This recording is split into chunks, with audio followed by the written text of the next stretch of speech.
Walleye cheaters Jake and Chase were in court this morning. We got weights and fish! There we go! They pleaded not guilty to all charges. I mean, you kind of figured they would. I mean, no one ever pleads guilty right off the bat. You know, they probably did that. Hopefully they'll get a plea deal.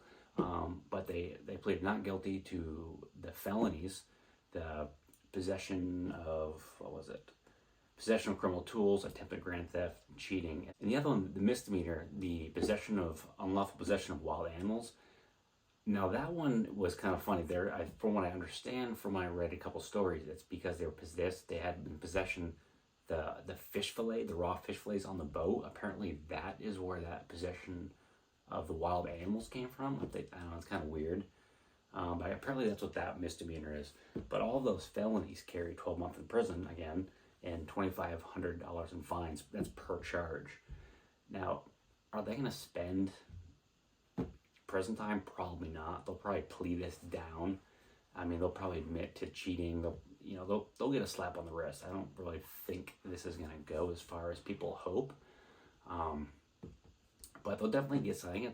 At the least, they'll lose, fishing privileges for, 5-10 years, hopefully. Probably a lifetime ban from fishing tournaments. But as far as jail time goes, it's probably not going to happen. I just don't see that happening. What do you guys think? Comment down below if you disagree. And what was the other one? Something else came out today. Maybe it wasn't. But yeah, they don't go back into court until November 9th for the pretrial. I would imagine it probably won't go very far. The lawyer will probably give them some sort of plea deal that will avoid jail time, paying fines, probably pay back some of the winnings they had last year. But the thing is, though, yeah, they got caught with the fish and the weights, but can they prove that they put them in there without a reasonable doubt? Not really, because unless you had the video or somebody witness and actually put the weights in the fish, it's technically hearsay.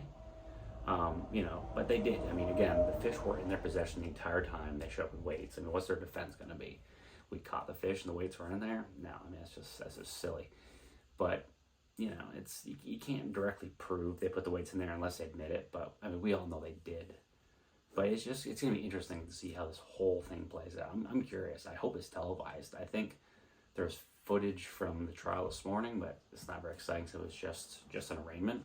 But, I mean, how is this? What do you think, guys think? How will this affect tournaments going forward? I mean, honestly, I think a lot of people are going to lose faith in the tournaments if these guys aren't punished pretty heavily.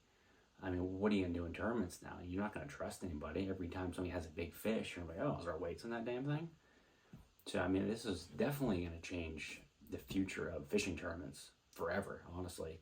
Are they going to polygraph everyone? Probably not. Polygraphs aren't really that reliable.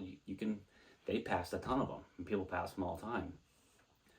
Probably the best option, cheapest option, honestly, if they had some of those metal detector wands, you have like concerts, sporting events, get one. They're probably not that expensive. Just wand all the fish, and it's probably the quickest, easiest, and cheapest way to do it. But I mean, who knows? It's going to be interesting to see what happens in the future for fishing tournaments. And these aren't the first guys to be caught cheating. People get caught all the time. But I think this one just took off with TikTok and social media, that it just blew up. If this happened 10, 15 years ago, people outside the fishing community probably wouldn't have known about it. But because of social media's influence these days, that those video clips hit and it just went through the roof. I mean, people that don't even fish heard about it. But anyway, that's really all the updates on the walleye cheaters I've got for you today. Hopefully when things get moving forward in the trial, I hope it's exciting. I hope there's some good footage from it. But when there's updates on the story, I'll keep you guys posted with another video. But thanks for watching, guys. Subscribe to the channel if you haven't already. Like the video, leave a comment. If I missed anything, let me know. With that being said, see you in the next video, guys.